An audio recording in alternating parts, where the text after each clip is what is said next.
बिस्मिल्लाहिर्रहमानिर्रहीम। Programme inside the news और मैं हूं डॉक्टर सना गौरी। एक तरफ बजट की आमद है और हम इस वक्त IMF से डिक्टेशन लेने पे मजबूर हो गए, तो दूसरी तरफ PTI का बयानिया एक और नया रुख इख्तियार कर गया है। ये एक हकीकत है कि PTI पे जब भी बुरा वक्त आया, एक बयानिए को उन्होंने जन्म दिया और उस बयानिए को पब्लिक में मकबूल करवाने के भी तमाम आलेकार उनके पास मौजूद हैं। इस वक्त अमीन अली गंडापुर जब वफाक में जाते हैं तो उनका रवैया बिल्कुल ऐसा ही होता है कि जनाब वो इस वक्त इस्टेब्लिशमेंट, दूसरी सियासी जमातों और PTI के दरमियान एक राब्ते का पुल बनाने का काम करेंगे। जबकि जब वो PTI के सरबरा बन के जब KP में जाते हैं तो फिर वो KP में एक वजीर आला की हैसियत से नहीं बल्कि PTI की हैसियत से बात करते हैं। उनकी जुबान और बयान कुछ ऐसा है कि जिसमें लगता नहीं है कि मफाहिमत की कोई सूरत आगे निकल सकती है। ये कहना कि अगर हमें हमारे मुतालबात को पूरा ना किया गया तो हम पूरे मुल्क की बिजली को बंद कर देंगे, या ये कहना कि जो जेल की सलाखों के पीछे है वो अगर बाहर आया तो फिर एक एक करके बदला लेगा, ये जुबान और बयान किस हद तक ठीक है? क्या ऐसा होना चाहिए? और दूसरी तरफ इस वक्त अदलिया के साथ तमाम इदारों के मुख्तलिफ तरह से हमें बयानबाजियों के सिलसिले नजर आते हैं। एक तरफ कहा जाता है कि अदलिया आला है, उसकी बात हमें सुननी है। बहुत से फैसले मुतनाज़ा तौर पे सामने भी आए। जब PTI के हक में फैसला आता है तो कहा जाता है कि अदलिया बिल्कुल ठीक है, और जब नहीं आता तो सबसे पहले अदलिया को ही बुरा भला कहा जाता है। तो दूसरी तरफ जो सियासतदान हैं वो भी अदलिया के खिलाफ बोल पड़े हैं, और उन अदलिया के खिलाफ बोलने में कहीं ना कहीं ये भी साबित होता है कि इन बयानात में, सियासतदानों के बयानात में एस्टेब्लिशमेंट पीछे है। और अगर यही सारी चीज़ें चलती रहीं तो क्या मुल्क की इकोनॉमी को हम बेहतर कर सकेंगे? और इस वक्त जो शहबाज शरीफ साहब ने अदलिया पे का असरअंदाज होने वाली बात की है और मजमे में की उन्होंने, तो क्या अदलिया को भी इस बात का ख्याल आना चाहिए कि शहबाज शरीफ साहब मजमे में बात करते हुए अदलिया पे तनकीद कर रहे हैं, तो क्या जब दूसरों पे तौहीन अदालत वाली बात आती है तो क्या वजीर आजम साहब को भी पूछना चाहिए कि आप किस तरह से इस मौजू पे बात कर सकते हैं और आपने किस तरह से ये कहा कि ये ऐसा ही होना चाहिए?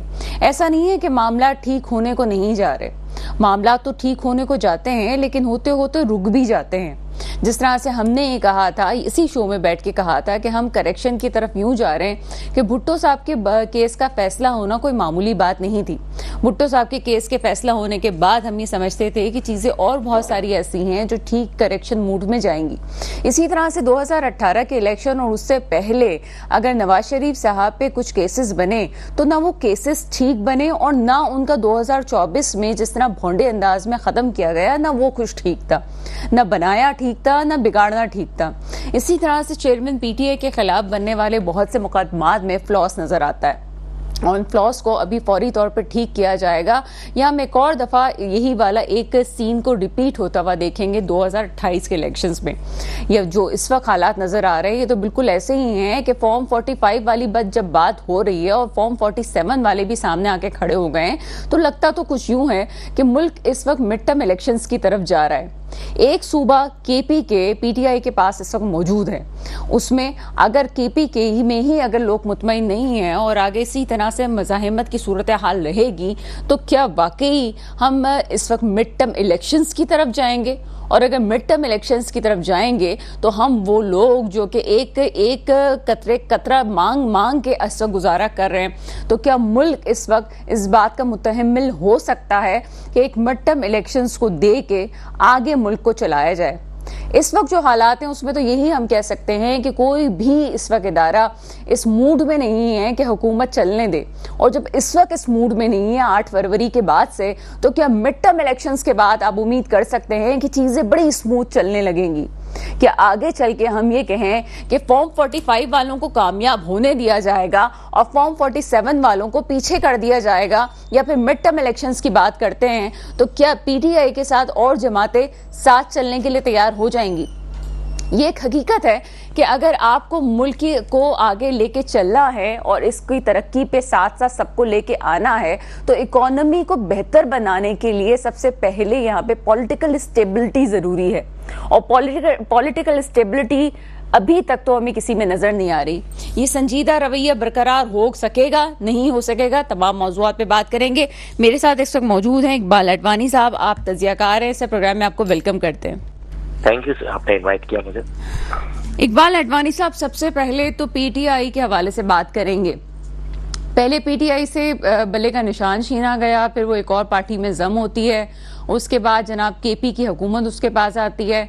अमीन अली गंडापुर का जो एक किरदार है वो कुछ मुतनाज़ा रहता है, लेकिन उसके बावजूद भी पीटीआई की तरफ से अमीन अली गंडापुर का नाम दिया जाता है। इस वक्त अमीन अली गंडापुर का रवैया कुछ मुतनाज़ा नजर आता है। जब वो वफाक में होते हैं तो लगता है कोई और बात कर रहे हैं, जब केपी में जाते हैं तो कोई और बात करते हैं। लगता है कि केपी उनके पास आ गया है तो ये एक धमकिया आमेज उनका रवैया अख्तियार कर लिया उन्होंने कि अपने लीडर को भी बांग्लादेश के लीडरों से मिलाएं, या फिर ये कहें कि अगर ये काम नहीं हो सकेगा तो हम फला काम कर देंगे। क्या लगता है आपको कि कोई भी मफाहिमत के मूड में नहीं है और मजीद हालात खराब करना चाह रहे हैं ये लोग? देखिए, यही प्रॉब्लम चल रहा है अभी पाकिस्तान का कि जितने भी मैंने नोट किया, सिर्फ पीटीआई के हवाले से नहीं, हर कोई, यानी आप अदलिया को ले लें या गवर्नमेंट को ले लें, एस्टेब्लिशमेंट को ले लें, सब एग्रेसिव मूड में है और सब, यानी कोई भी ऐसा नजर नहीं आ रहा कि कहीं सुलह नजर आए।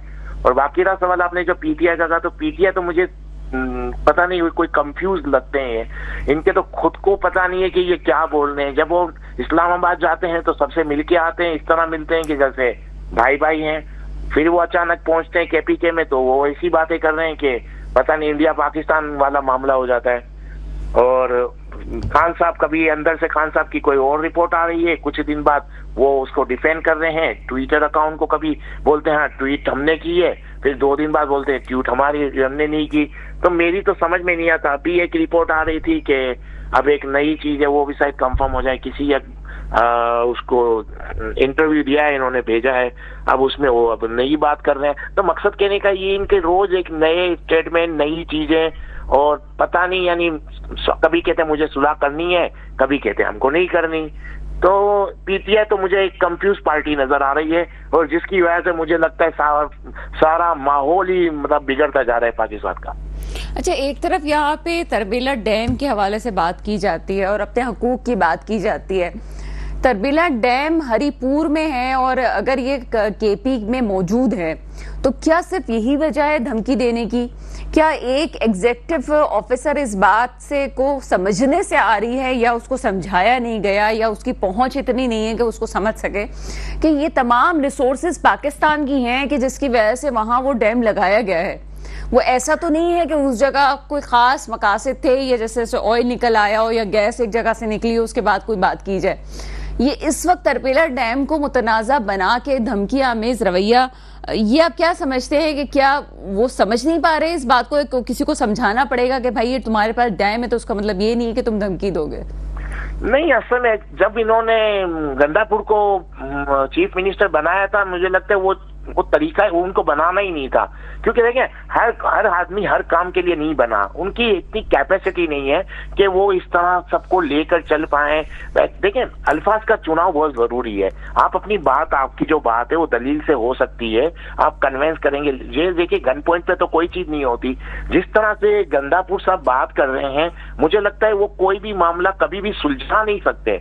अब आप कभी डैम को ले आएंगे, कभी गैस को ले आएंगे, कभी हर बार कोई ना कोई चीज लाते हैं। लेकिन ये जितने भी रिसोर्सेज हैं, जो भी हैं, मादनियां जो पाकिस्तान के अंदर है, ये पाकिस्तान की है, किसी एक सूबे की नहीं है। कितनी चीजें हैं जो हैं, पंजाब में बहुत कुछ है, लेकिन पंजाब से भी तो कितना केपीके को मिलता है, सिंध को मिलता है। सिंध में कुछ ऐसी चीजें हैं जो दूसरे सूबों को मिलती है। ये तो सब मिलजुल के बात हो रही है पाकिस्तान की। हाँ, मैंने तो यही देखा है गंडापुर की बातों से कि वो पाकिस्तान का हिस्सा ही नहीं समझते केपी को, और उस तरह बात करते हैं जैसे पता नहीं किस तरह ये चला लेंगे ये अपनी हुकूमत। अच्छा, ये रवैया मेरी समझ से बाहर है। एक तरफ तो ये हकीकत बिल्कुल वाज़ेह है कि बानी पीटीआई की नफरत में बहुत से ऐसे चीजें सामने आई हैं जो अब खुल के इख्तलाफात और इदारों के भी सामने आए। ये भी एक रवैया गलत था जो हमने देखा है।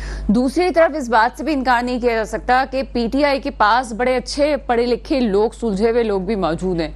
अमीन अली गंडापुर का ही रास्ता क्यों अपनाया गया? इसके पीछे कोई वजह हो सकती है? इससे पीछे यही वजह है ना कि खान साहब चाहते ही हैं कि पाकिस्तान में इस तरह के माहौल रहे।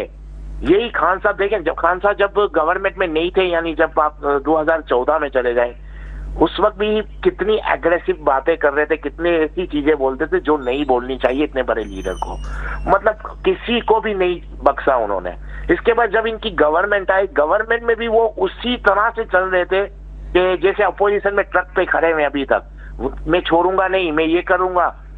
अब जब वापिस इनकी गवर्नमेंट गई तो वही इनका 2014 आज 2024 चल रहा है। इनका तरीकेकार एक ही है, बस मैं किसी को छोड़ूंगा नहीं, मैं हूं तो सब कुछ है, मैं नहीं तो पाकिस्तान नहीं। यानी एक इंसान, मुझे लगता है आज की तारीख में ये महसूस हो रहा है कि एक इंसान कहता है कि अगर मुझे नहीं गवर्नमेंट मिली तो पाकिस्तान को मैं नहीं रहने दूंगा। इस तरह की सोच, इस तरह के अल्फाज का चुनाव, इनके जो नीचे की लीडरशिप है वो यही बातें करती रहती है। तो इसका मतलब जो आपकी टॉप की जो लीडरशिप आपको कहेगी, नीचे लोग वही कहेंगे। मुझे लगता है कि आप पाकिस्तान के अंदर अच्छा, आपका कहने का मकसद है कि उनकी लीडरशिप जो है वो यही सब कुछ चाह रही है जो इस वक्त हो रहा है। इसमें कोई किसी अपना लीडर का अपना किरदार नहीं हो सकता। जो नीचे दर्जे पे दूसरे दर्जे की क़यादत है उसका अपना कोई किरदार नहीं है, उनका किरदार नहीं है। वजह बताता हूं मैं कि देखें आप, सेकंड लीडरशिप है, जो थर्ड लीडरशिप है, जो पाकिस्तान में रहती है, आप नोट करें, वो सुलह के मूड में है, मफाहमत चाहते हैं, वो कमिटमेंट भी कर आते हैं, फिर खान साहब मना कर देते हैं। लेकिन पीटीआई दो तरह से डिवाइड हो चुकी है। एक ओवरसीज पाकिस्तानी है जो बाहर बैठे हुए, पीटीआई ओवरसीज आप समझ लें, जो अमेरिका में ऑपरेट कर रही हैं, उनका रवैया और पाकिस्तान में रवैये में जमीन आसमान का फर्क है। अब वो पाकिस्तान में जो सेकंड लीडरशिप है, थर्ड है, वो नहीं चाहती झगड़े, वो चाहती है मफाहमत। लेकिन मुझे लगता है खान साहब नहीं चाहते, जिसकी वजह से इनके ओवरसीज वाले जो जिस तरह के स्टेटमेंट देते हैं, आप देखते होंगे जिस तरह की न्यूज आ रही होती है, सोशल मीडिया जिस तरह चल रहा है, इस तरह किस मुल्क में होता है? एक मतलब अब कंपैरिजन करें वर्ल्ड में, दुनिया से कहीं भी, तो सिर्फ एक ही चीज डिफरेंस नजर आ रही है दुनिया से, वो है खान साहब। एक खान साहब एक अलग चीज है जो दुनिया में कोई इस तरह का नहीं कर रहा था। इसका मतलब कि पाकिस्तान भी आज जिन प्रॉब्लम्स में आ गया है, जो प्रॉब्लम्स चल रही हैं, आप 2014 से देखें पाकिस्तान प्रॉब्लम बढ़ती जा रही है। तो कॉमन फैक्टर तो खान साहब ही है ना, वहां से लेकर आज तक। और कौन है? उसी पे आज तक मीडिया, जो 10 साल तक मीडिया इनको कवरेज कर रहा है, आप देखें सब यही एग्रेसिव पॉलिसी, लोगों के बारे में इस तरह के स्टेटमेंट, किसी को छोड़ना नहीं है, उसको बंद कर देना है। यानी एक सियासतदान का मतलब क्या होता है? सियासत का बेसिक मकसद है सबको लेकर चलना। आपकी अपनी बात कहनी है, उनकी भी सुननी है। लेकिन खान साहब में वो क्वालिटी नहीं है। खान साहब किसी की बात सुनने के लिए तैयार नहीं है। अब खान साहब का एक गुड लक है कि 22 महीने जो पीडीएम गवर्नमेंट ने इतनी बैड परफॉर्मेंस दी, जिसकी वजह से खान साहब का वोट बैंक बहुत बढ़ गया है और उस वजह से वो नीचे उतर नहीं रहे।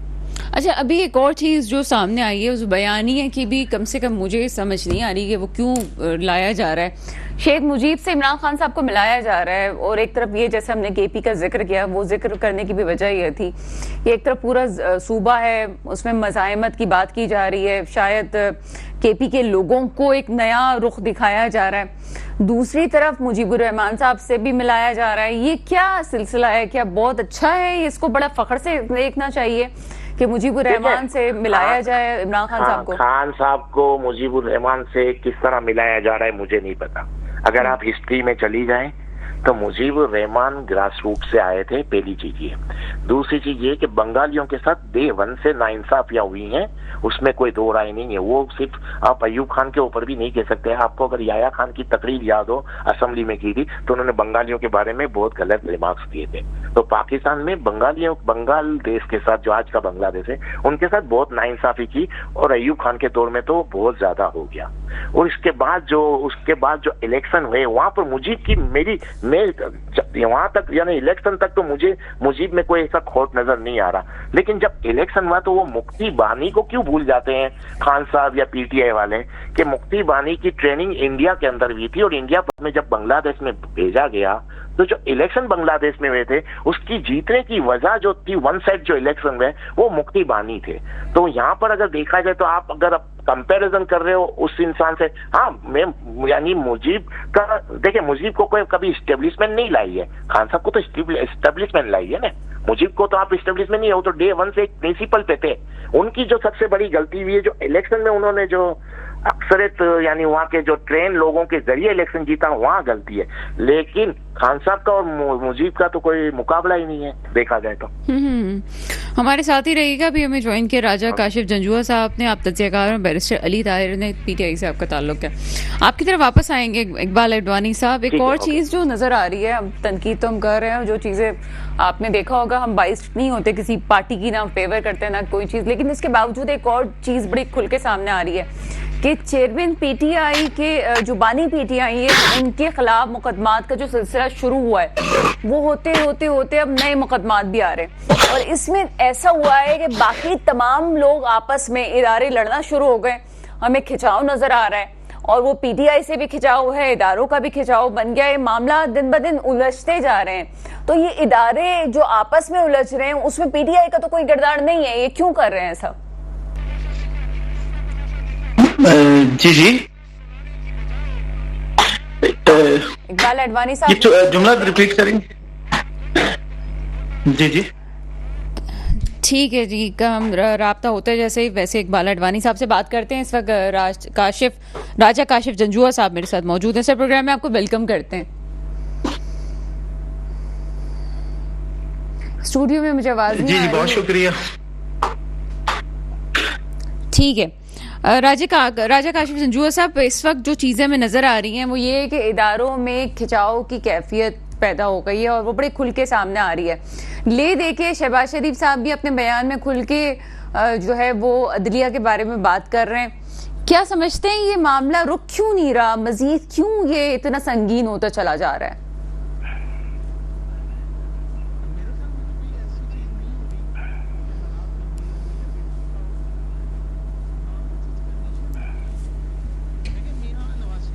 ऐसे ही हालात थे, अब इनके साथ भी हैं,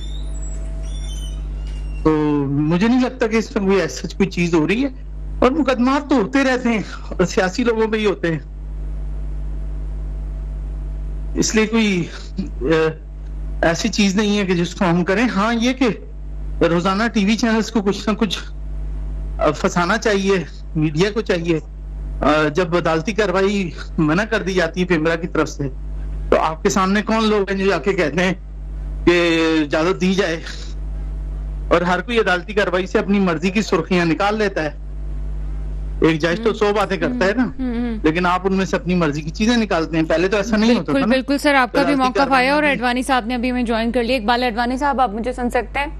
हाँ बिल्कुल जी, फरमाइए। इकबाल अडवाणी साहब, आपसे भी यही सवाल है कि एक तरफ चेयरमैन पीटीआई के खिलाफ चीजें तो चल रही थी, जो कुछ है वो ना उन्होंने ठीक किया है ना बहुत कुछ और जगह से भी गलत हुआ है, लेकिन अब ये हुआ है कि एक तरफ पीटीआई आ गई है और दूसरी तरफ आपस में इदारे भी और सियासतदान अलग से भी लड़ रहे हैं। ये मसला क्यों इतना खिंचाव पैदा हुआ है? ये सभी एक दूसरे के खिलाफ खड़े हो चुके हैं, ये मसला कैसे हल होगा?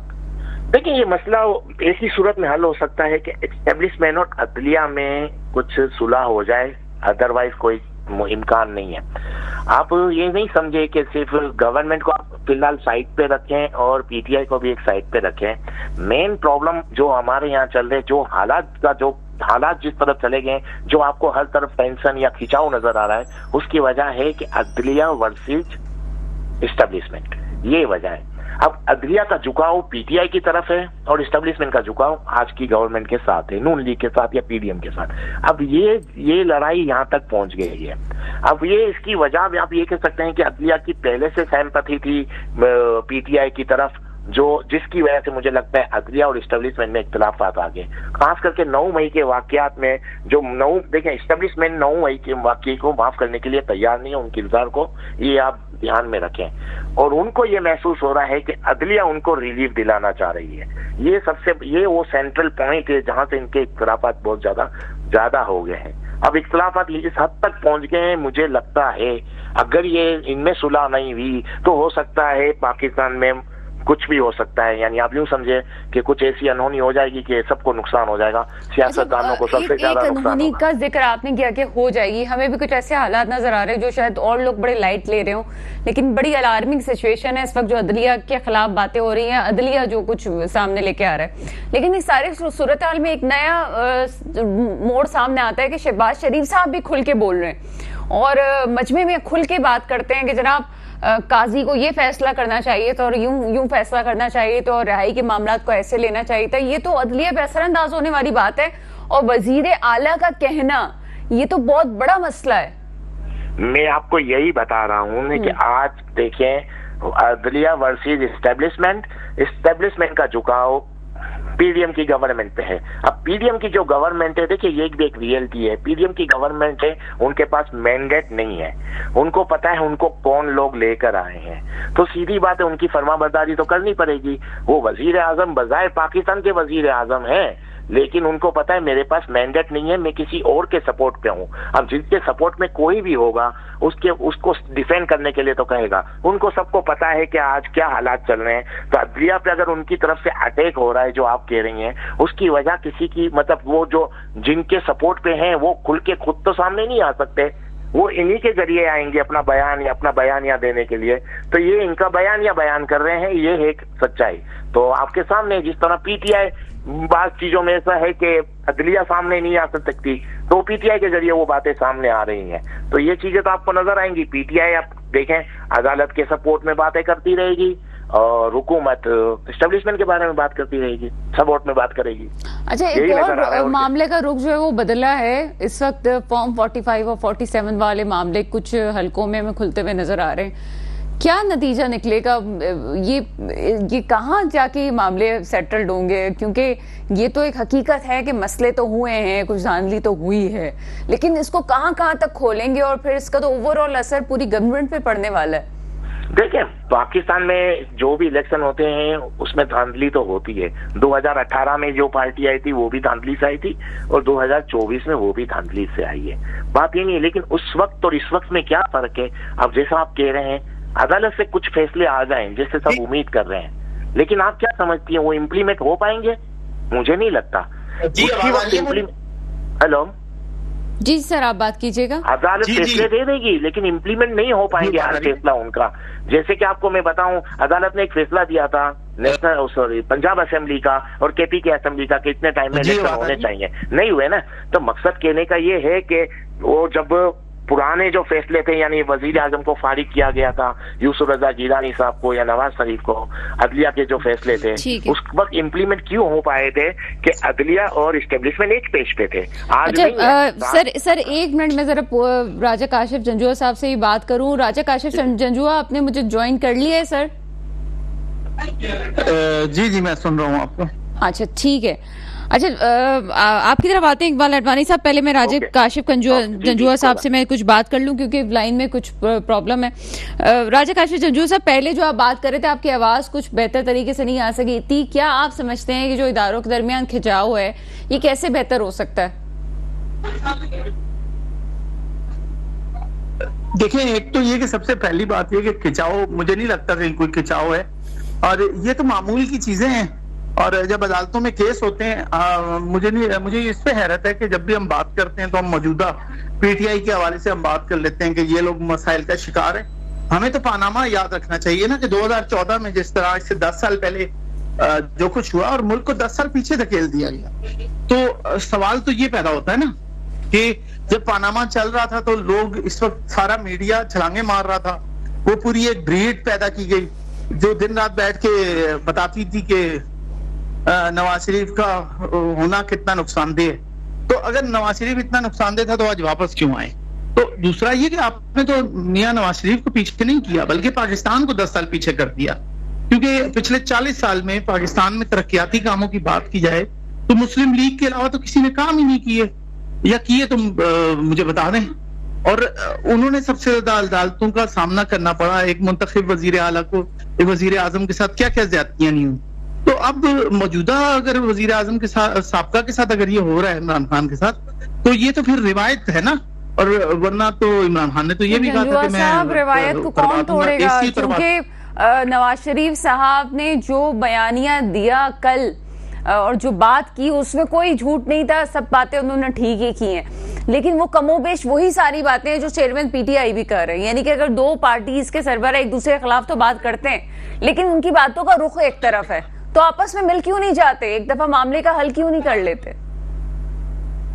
यार मतलब मुस्लिम लीग नून तो 10 दफा गई इलेक्शन के बाद, वो जाते रहे, बल्कि उन्होंने तो बनी गाला की सड़क भी बनवा के दी, आपके सामने सारी चीजें की। तो ये तो पीटीआई के ऊपर है ना। देखें, जब वो फजलुर रहमान के साथ जाके मिल गए हैं तो एक दिन आएगा वो नून लीग के साथ भी बैठ जाएंगे। और पाकिस्तान में तो यही होता है ना, यहाँ तो कुछ भी हो सकता है और कोई भी किसी के साथ बैठ सकता है। हमें इंतजार करना चाहिए हालात का। और एंड ऑफ द डे तो ये है ना, आप देखें कराची में क्या नहीं हुआ। क्या पाकिस्तान की सबसे बड़ी मेट्रो कराची को नहीं दी गई, लेकिन उसके बाद 18वीं तरमीम के नाम पे कि ट्रांसपोर्ट सूबों का मसला है, पीपल्स पार्टी ने कहाँ पहुंचा दिया। वो जो सबसे बड़ी मेट्रो बनने जा रही थी, अगर वो वफाक के अंडर में होती, वफाक के तहत होती, तो आज कराची का नक्शा बदला हुआ होता। लेकिन ऐसा नहीं हुआ और आप तो खुद गवाह हैं, आप खुद बैठे देख रही हैं और बल्कि सारा कराची देख रहा है। तो इसका तो मतलब ये है ना कि नून लीग एक बेहतर जमात थी, इवन के कराची के लिए बड़े तरक्याती काम करने जा रहे थे, लेकिन उनकी रुकावटें कौन, एमक्यूएम और पीपल्स पार्टी डालते थे। और इसमें क्या नून लीग का किरदार है, आप बताएं।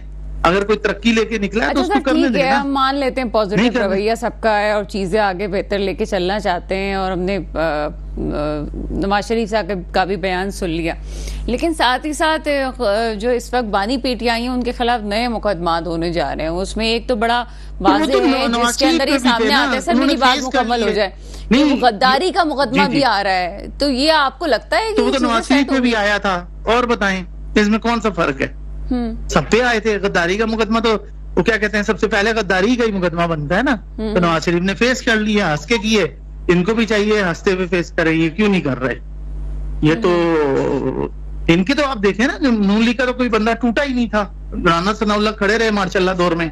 और पीटीआई के जितने लोग हैं, साथ ही रहिएगा राशिद जंजुआ साहब, मसला ये कि हम अपनी रिवायतों से बाज नहीं आने वाले, बस ये प्रॉब्लम मुझे नजर आता है। साथ ही रहेगा जंजुआ साहब, अभी एक ब्रेक है, ब्रेक के बाद वापस आते हैं और मजीद बात करते हैं।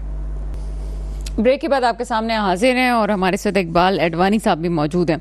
इकबाल एडवानी साहब, एक तरफ तो बड़े मीठे तरीके से बात हो रही है कि कहते जनाब मिल के बात कर लो, दूसरी तरफ फिर से नए केसेस भी शुरू होने वाले हैं और बड़ा संगीन केस एक शुरू होने वाला है जिसकी दिफा में गद्दारी भी आ रही है, यानी कि जिसके आर्टिकल जो लगने वाला है उस पर एक गद्दारी का मुकदमा भी है, बड़ा संगीन मुकदमा एक और लगने वाला है चेयरमैन पीटीआई पे, बानी पीटीआई पे। क्या समझते हैं आप कि होना चाहिए था इस वक्त, ये मजीद हालात खराब करने की तरफ जा रहे हैं? देखिए, मैं आपका पहले इस सवाल का जवाब देने से पहले एक बात आपको बताता चलूं। जब आपने कहा कि नवाज शरीफ ने जो भी कहा सच कहा, अभी कुछ देर पहले आपने, लेकिन मैं नवाज शरीफ ने जो कहा सच, आधा सच का, पूरा सच नहीं कहा। आधा सच तो कहा है सर, पूरा सच नहीं कहा, ये एक हकीकत है। हाँ, और किस तरह देखे मैं बताऊं। इन्होंने कहा कि 93 में 92 93 में मेरी गवर्नमेंट गिराई गई। इन्होंने ये नहीं कहा कि 1990 में बेनजीर की गवर्नमेंट इन्होंने उस वक्त की इस्टेब्लिशमेंट के साथ मिलके गिराई, ये तो बताया नहीं उन्होंने। फिर 96 में दोबारा इन्होंने बेनजीर की गवर्नमेंट गिराई उस वक्त के इस्टेब्लिशमेंट के साथ मिलके, ये नहीं बताया। फिर वो कहते हैं चार्टर ऑफ डेमोक्रेसी साइन करने के बाद काला कोट पहन के अदालत में चले गए यूसुफ रजा गिलानी को वहां से हटाने के लिए। फिर ये कहते हैं कि 2017 में हमारा मुल्क इस तरफ जा रहा था, इतनी तरक्की कर ली थी हमने, माना, लेकिन 2022 में जो इनको 2 साल मिले, तकरीबन 20 महीने 22 महीने जो 2 साल के करीब मिले, उस गवर्नमेंट के बारे में ये कुछ नहीं कहते। आज जो गवर्नमेंट इनके हाथ में है, इनके बारे में ये कुछ नहीं बता रहे। आगे क्या करना है इनके पास कोई प्लान नहीं है। इनके पास माजी की वो बातें हैं जहाँ ये जो इनके साथ गलत हुआ है, ये नहीं बता रहे इन्होंने जिनके साथ गलत किया। एक दूसरी बात, भाईजान ने एक बात कही अभी कि पीपल्स पार्टी और एमक्यूएम रुकावट बनती हैं कराची की तरक्की में। तो मुझे बताएं, जब आप मानते हैं कि कुछ पार्टियां, जो ये लोग पाकिस्तान की तरक्की में रुकावट है, तो इनके साथ फिर आप गवर्नमेंट क्यों बनाते हैं? इनके प्रेसिडेंट को, आसिफ अली जरदारी को वोट क्यों दिया सदर बनने के लिए? एमक्यूएम को अपने साथ शामिल क्यों किया जो मुल्क की तरक्की के लिए रुकावट है? तो इसका मतलब इनका भी तो डबल स्टैंडर्ड है। अब रहा सवाल आपका गद्दारी के। देखें, अगर खान साहब इसी तरह एग्रेसिव पॉलिसी अपनाएंगे तो खान साहब के ऊपर केस बनते ही जाएंगे। अगर एग्रेसिव पॉलिसी खत्म नहीं करेंगे, प्रॉपर एक देखें, पाकिस्तान कि एक सियासत अलग तरीके से है। पाकिस्तान में एस्टेब्लिशमेंट का एक किरदार डे वन से रहा है, आप ओवरनाइट इसको खत्म नहीं कर सकते। अगर आप चाहते हो कि एस्टेब्लिशमेंट का किरदार कम हो तो उसके लिए आपको परफॉर्मेंस देनी पड़ेगी। जब तक आप परफॉर्मेंस नहीं देंगे तो ये चीजें नहीं, स्पेस खत्म नहीं होगी, स्पेस और बनती जाएगी। सियासतदानों का प्रॉब्लम क्या है कि ये परफॉर्मेंस नहीं कर पाते और देते नहीं है और एक्सपेक्ट ये करते हैं कि स्पेस खत्म हो जाएगी एस्टेब्लिशमेंट की, नहीं होगी। अगर आप चाहते हैं, जैसे आपने सवाल किया था कि कब तक ये लड़ते रहेंगे, जब तक परफॉर्मेंस नहीं करेंगे आम आवाम लोग अगर इनके साथ नहीं होंगे, लोग उसी सूरत में आएंगे कि एक आम आदमी को फायदा पहुंचे। और जब तक ये आम आदमी के लिए गवर्नमेंट नहीं कर पाएंगे, एस्टेब्लिशमेंट का दौर कभी खत्म नहीं होगा। ठीक है, मेरे साथ ही रहिएगा। जंजुआ साहब, आप मुझे सुन सकते हैं? जी जंजुआ साहब, ये जो बात अभी कर रहे थे अडवाणी साहब, बड़ी वैलिड पॉइंट है ये वाला कि अगर सिंध की तरक्की में आपने कहा कि दो पार्टीज रुकावट हैं, वही स्टेक होल्डर कहलाती हैं, वही रुकावट आप कह रहे हैं कि वो दो पार्टीज रुकावट हैं। तो अगर वो दो पार्टीज रुकावट है तो मुस्लिम लीग नून को क्यों वोट नहीं मिलता फिर, और क्यों फिर मुस्लिम लीग नून फिर इनका सहारा ढूंढती है हमेशा? देखिए, सहारा जो नहीं ढूंढती, जब वो जमहूरियत पे यकीन रखते हैं और अगर किसी के पास किसी इलाके का मैंडेट है तो उसको वो शरीक करते हैं। और मेरे ख्याल में शरीक होने को आप डबल स्टैंडर्ड का लफ्ज नहीं इस्तेमाल कर सकते। असल में मसला ये है कि अपनी मर्जी के अल्फाज को एंगलिंग करना आसान होता है। 18वीं तरमीम की हम जब बात करते हैं ना, तो 18वीं तरमीम ने तो आप देखें, लियाकत नेशनल लाइब्रेरी का जाके हाल देखें क्या किया है, जिना अस्पताल का देखें, किन किन जगहों का बेड़ा गर्क हो गया है। और इस 18वीं तरमीम ने सेहत से लेके हर चीज सूबों में कन्वर्ट की। आज हमारे हालात हमारे सामने। और ट्रांसपोर्ट की मैंने बात की थी कि ट्रांसपोर्ट में 30 साल में तो एमक्यूएम ने सारी ट्रांसपोर्ट कराची में चलाई है, तो इसका जिम्मेदार कौन है मुझे बताएं? एमक्यूएम नहीं है क्या? और लेकिन वो हर दफा मियां साहब से पैसे ले लेते थे कि हमारे इतने शहीद हो गए, हमारे इतने मारे गए लोग, हमें पेमेंट दे दें, और वो दे देते थे क्योंकि बस उनकी ख्वाहिश सिर्फ पैसा थी तो उनको दे देते थे। इख्तियार मांगते थे, इख्तियार दे देते थे। तो जिसने जो मांगा उनको दिया ना। और अभी रईस साहब ने अगर सदारत मांगी तो दे दी, इसमें क्या है? उनकी है ना, उनकी क्या कहना चाहिए, सीटें निकाली हैं उन्होंने, ऐसा तो नहीं है उसकी। ये तो जमहूरियत है ना कि अगर कोई जीत के आया है, उसके पास सीटें हैं, तो आप उसको थोड़ा सा या उसके मुताबिक हिस्सा दें, उसको हक दें। ये तो मुस्लिम लीग साहब साथ ही रहिएगा, बड़ी मजे की बातें कर रहे हैं आप कि जिसने जो मांगा दे दी, उन्होंने सदारत मांगी उनको दे दी, वो एमक्यूएम ने जो है वो पैसे मांगे उनको दे दिया गया, उनको पोजीशंस मांगी वो दे दी गई। मतलब पाकिस्तान सिर्फ लुटाने के लिए ही बचा है, ये तो यही बात हो गई है। लेकिन बात करूंगी मैं इस पे, एक शॉर्ट ब्रेक है, ब्रेक के फौरन बाद आपके सामने हाजिर होते हैं। आपके सामने हाजिर हैं और फिर से हम चलते हैं राजा काशिफ जंजुआ साहब की तरफ। काशिफ जंजुआ साहब, बाकी ऐसा है कि जो मांगता है वो उसको हम देते चले जाते हैं, तो बेहतरी कैसे हो सकेगी? कुछ तो किसी को एक बड़ा स्टेप लेना पड़ेगा। तो फिर तो ये बात हुई कि वो जो धमकी वाली सियासतें होती हैं वही कामयाब होती हैं। जिस तरह से अमीन अली गंडापुर इस वक्त जो एक धमकी आमेज रवैया उनका चल रहा है, तो वही पॉपुलर हो रहा है।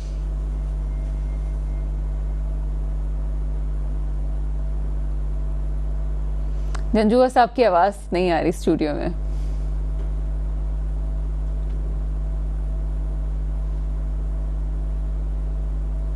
इकबाल अडवाणी साहब आपकी तरफ आते हैं, आप मुझे सुन सकते हैं? हाँ, सुन रहा हूँ। इकबाल अडवाणी साहब, आपने भी जंजुआ साहब की बात सुनी है। वो ये कहते हैं जनाब वो तो एक लीनियंसी में जो मांगा है वो उसको दे दिया गया है।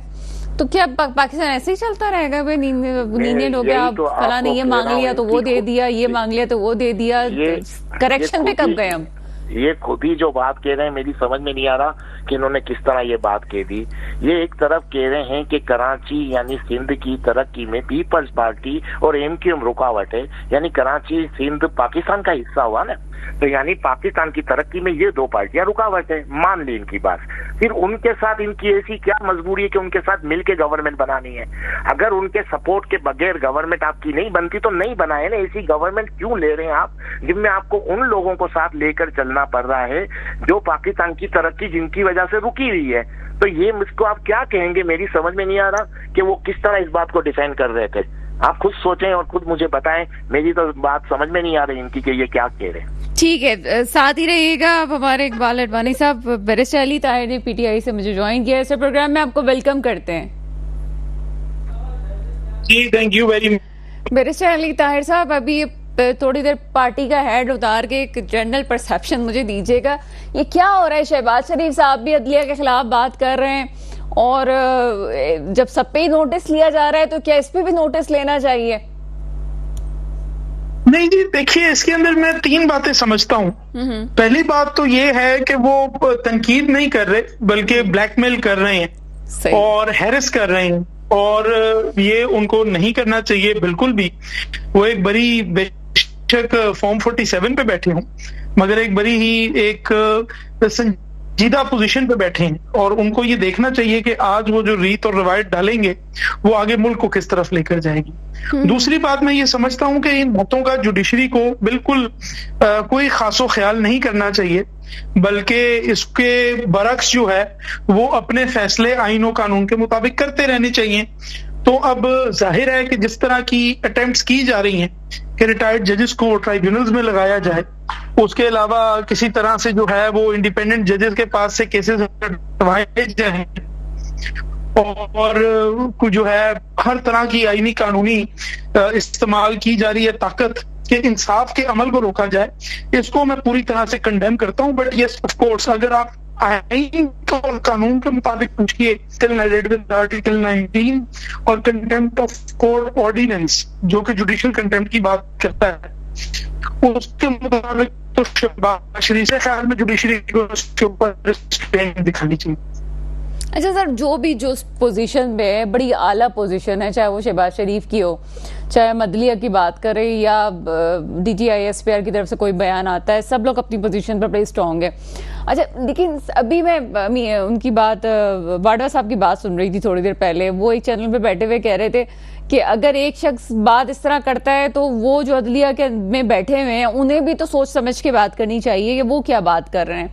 ये ऑब्जेक्शन किस हद तक, क्योंकि मैं कानूनी तौर पे आप समझते हैं तो मैं समझना चाह रही हूँ इस बात को, ये किसी की तरफ से ऑब्जेक्शन कितना ठीक है कि जज को सोच के बोलना चाहिए कि वो क्या बोल रहा है?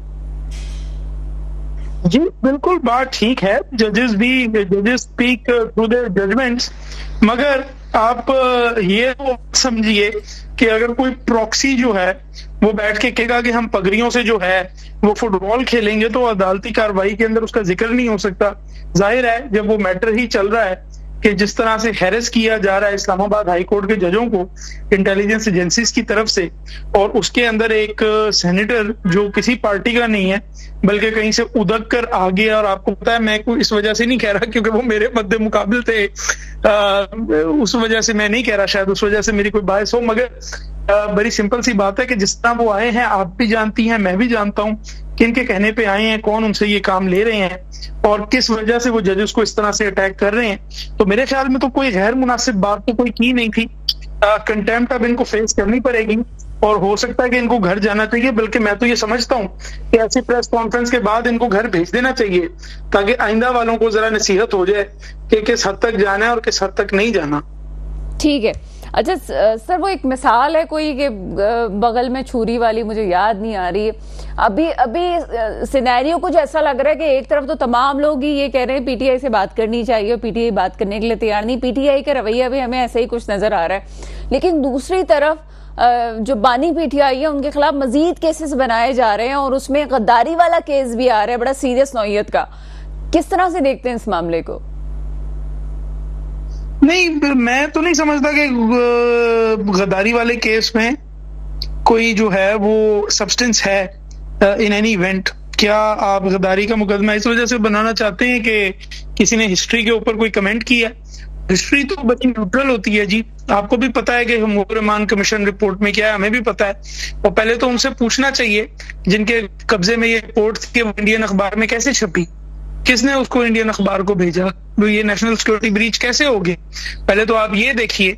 और नंबर 2, अब जब पूरी दुनिया ने वो रिपोर्ट पढ़ ली है तो क्या हम ये ना पढ़ें कि हमारे बंगाली भाइयों के साथ क्या कुछ हुआ और उसका कितना कंपैरिजन आज के पाकिस्तान के साथ किया जा सकता है। अब आप वो देखिए ना, शायर साहब जो हैं वो 15 दिन से आजाद कश्मीर की पुलिस के पास अरेस्ट थे, लेकिन हमारी एजेंसियों को पता ही नहीं लग रहा था। माशाल्लाह नंबर 1 एजेंसीज हमारी हैं कि वो आजाद कश्मीर में अरेस्ट हुए हुए हैं। अब जब कोर्ट ने प्रेशर डाला तो वो आजाद कश्मीर में जो है पिछले 15 दिन से अरेस्ट हैं। तो मेरे ख्याल में तो इसके ऊपर कोई गद्दारी का मुकदमा नहीं बनता। ये तो इंट्रोस्पेक्शन हमें करनी चाहिए, हम सबको मिलकर करनी चाहिए बतौर पाकिस्तानी, बेशक वो कोई इंडिविजुअल हो या कोई इदारा हो, कि हम आज जो कर रहे हैं तारीख से मुआवजा करके देखें कि तारीख ने जब पिछले वालों के साथ जो है कोई सिंपैथी नहीं रखी, तो क्या आने वाले वक्तों में हमारे साथ कोई सिंपैथी रखी जाएगी? साथ ही रहिएगा आप बैरिस्टर अली ताहिर साहब। इकबाल अडवाणी से एक सवाल पूछना है, उसका जवाब लेने के बाद मैं आपके पास आती हूँ। इकबाल अडवाणी साहब, ये मलिक रियाज वाला केस जो है, अलकादर ट्रस्ट वाला मसला हुआ, उसके बाद उसकी फिर छानबीन और फिर 190 मिलियन पाउंड वाला जो केस है उसमें मलिक रियाज साहब भी फंस गए हैं। कुछ दिनों पहले बयान भी आता है टेलीविजन पे। किस तरह से देखते हैं इस मामले को? देखिए, ये केस तो है, पहले से है मलिक रियाज के ऊपर, लेकिन आपने एक चीज नोट की कि इनका एक हाल में एक बयान आया है जो इनका, कि मैं वादा माफ गवाह बनना नहीं चाहता या नहीं बनूंगा। तो वादा माफ गवाह तो उसी को बनाया जाता है जो उस जुर्म में शरीक जुर्म हो। तो ये तो एडमिट कर रहे हैं कि ये इन्वॉल्व है उसके साथ, तो फिर सीधी बात है इनके ऊपर केस खुलेगा और चलेगा केस। इसमें तो कोई दो राय नहीं है। ये तो खुद ही कह रहे हैं मैं वादा माफ गवाह नहीं बनना चाहता, तो वादा माफ गवाह तो यही सामने आ गई आपके पास। और बाकी रहा कि ये मुझे लगता है कि आजकल जो इतने वो एग्रेसिव होकर फ्रंट फुट पे आके खेल रहे हैं, तो इनको पता है कि पीटीआई सोशल मीडिया में बहुत पावरफुल है, तो उनको सोशल मीडिया के जरिए काफी सपोर्ट मिल जाएगा। तो वो उस तरह की एक गेम खेल रहे हैं और इनके खिलाफ केस खुलेगा और इनको केस फेस करना पड़ेगा। ठीक है, बहुत शुक्रिया इकबाल अडवाणी साहब। आपकी तरफ आते हैं बैरिस्टर अली ताहिर साहब। ये 190 मिलियन पाउंड वाला केस जो है, इसके हवाले से क्या कमेंट करेंगे आप? देखिए, इसके पोस्टमार्टम आपकी के शो में जैसा कि बंदा था उसी वक्त कर चुका हूँ, और मेरे ख्याल में तो मलिक रियाज की टेस्टमनी के अलावा बिल्कुल ये केस फॉल कर जाता है। वो प्रॉपर्टी एक ट्रस्ट के पास है, उसका बेनिफिशियरी इमरान खान को या बुशरा बीबी को साबित नहीं कर सकते। जो रकम आई वो सुप्रीम कोर्ट के अकाउंट के अंदर आई, हमारे सुप्रीम कोर्ट ने वो रकम ली और उसके बाद वो लेटर ऑन हुकूमत पाकिस्तान को ट्रांसफर कर दी गई। तो केस क्या है, मैं तो आज तक केस ही नहीं समझ सका। कोई प्रो को कोई साबित तो करना पड़ेगा ना कि कोई लेन देन हुई है। मुझे तो इसके अंदर कोई लेन देन नजर नहीं आती। तो आपको यूनिवर्सिटी उसके ऊपर नजर नहीं आती? आपको कुछ उसमें गलत नजर नहीं आ रहा?